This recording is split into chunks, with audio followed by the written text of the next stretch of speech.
नमस्कार दोस्तों, आज हम बात करेंगे कुछ ऐसे फैक्ट के बारे में जिनको आप सुनकर हैरान हो जाओगे। तो वीडियो को पूरा देखना, लाइक करना, शेयर करना और सब्सक्राइब करना। आखिरकार हम जन्मदिन वाले दिन केक के ऊपर मोमबत्ती को जलाकर क्यों बुझाते हैं? एयरप्लेन से टॉयलेट कहाँ जाता है? और आपने कभी न कभी सोचा होगा कि आसमान में इतने प्लेन उड़ते हैं फिर भी ये आपस में क्यों नहीं टकराते? तो चलिए शुरू करते हैं फैक्ट नंबर 1 से। दोस्तों, आखिर क्रिकेट में 3 स्टंप ही क्यों होते हैं? दरअसल दोस्तों, पहले के समय में क्रिकेट में 2 स्टंप ही हुआ करते थे, लेकिन इनके साथ एक बड़ी समस्या होती थी। इनके बीच से कई बॉल इतनी तेजी से निकल जाती थी कि पता ही नहीं चलता था कि बैट्समैन आउट है या नहीं। इसीलिए दोस्तों, इस समस्या से बचने के लिए क्रिकेट में 3 स्टंप का प्रयोग किया जाने लगा, जिससे आगे चलकर नियम बना दिया गया कि क्रिकेट में 3 ही स्टंप का प्रयोग किया जाएगा। आपके मन में यह सवाल तो जरूर होगा कि एरोप्लेन से टॉयलेट कहाँ जाता है? कई लोगों को ऐसा लगता है कि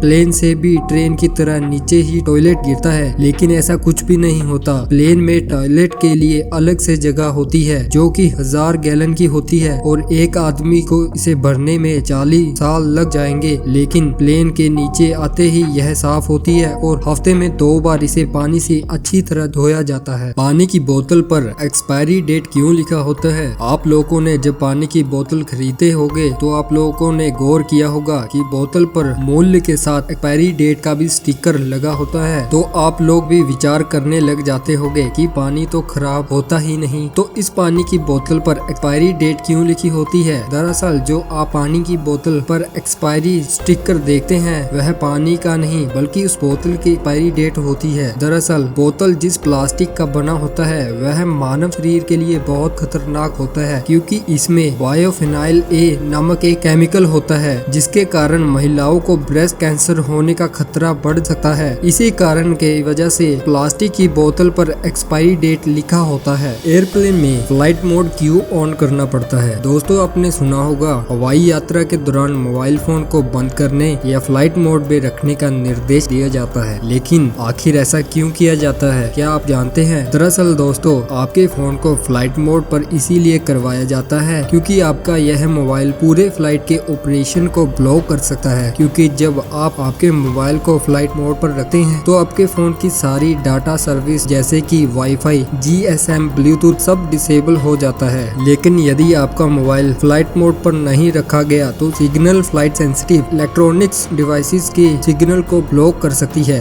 वही फ्लाइट को लैंडिंग और टेक ऑफ होने दोनों ही प्रोसेस में फ्लाइट को कंट्रोल सेंटर से मिलान करना पड़ता है। ऐसे में आपके मोबाइल का सिग्नल ऐसे मिलने में रुकावट डालते हैं, जिसकी वजह से पायलट को ट्रैफिक कंट्रोलर से मिलने वाली इंस्ट्रक्शन अच्छी से सुनाई नहीं देंगी। इसीलिए ही हमेशा फ्लाइट में आपके फोन को फ्लाइट मोड में रखने के लिए कहा जाता है, क्योंकि एयरप्लेन में एक छोटी सी गलती 1000 लोगों की जान ले सकती है। आखिरकार मोमबत्तियों बुझाकर जन्मदिन क्यों मनाया जाता है? क्या आपको नहीं लगता कि जिस देश में खुशियाँ दीपक जलाकर मनाई जाती है, आखिर उस देश में ये मोमबत्तियाँ बुझाकर खुशियाँ मनाने का रिवाज कहाँ से शुरू हो गया? मैं बता दूं, यह भारत की प्रथा बिल्कुल नहीं है। यह पश्चिमी देशों से आई है जो आज भारत में मनाई जा रही है। माना जाता है कि ग्रीस यानी यूनानी से मोमबत्तियों को बुझाने की परंपरा आरंभ हुई। प्राचीन काल में यहाँ पर लोग केक पर जलती हुई मोमबत्तियों को लेकर अपने पूजा स्थल पर जाते थे और उन्हें जलती हुई मोमबत्तियों से ग्रीक भगवान की पूजा करते थे, फिर इन मोमबत्तियों को बुझाते थे। इनका ऐसा विश्वास था कि मोमबत्तियों का उड़ता हुआ धुआं सीधे भगवान के पास जाता है। मैं एक बात बता दूं, यह मोमबत्तियां बुझाकर जन्मदिन मनाने की पश्चिमी देशों की प्रथा